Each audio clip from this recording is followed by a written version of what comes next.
তো 22 March 22 March থেকে 31 March, ঠিক আছে, 31 মার্চ পর্যন্ত প্রথম যে 10জন স্টুডেন্ট, তার মধ্যে অনেকজন অলরেডি, যেহেতু 22 তারিখ থেকে শুরু হয়েছে, আজকে আমি ভিডিওটা করছি হচ্ছে 25 তারিখ, তো 3-4 দিন তো হয়ে গেছে।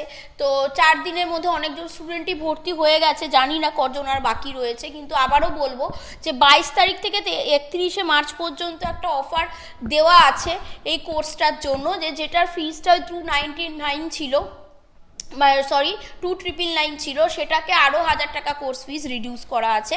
মানে এখন যদি কোনো ছেলেমেয়েরা কোর্স নাও, তাহলে 2000 টাকা তোমাদের টোটাল ফিস দিতে হচ্ছে, যাতে তোমরা কিন্তু আপ টু এক্সাম পর্যন্ত সব কোর্স তোমরা পেয়ে যাচ্ছ। তো আমার মনে হয় যাদের এই সমস্যা মনে হচ্ছিল যে ফিস আরও রিডিউস হলে পরে সুবিধা হতো, তারা এই সুযোগটা নাও, মানে আমি বলতে চাইছি আজকেই নাও, না তো কিন্তু আর হবে না। বলা আছে 31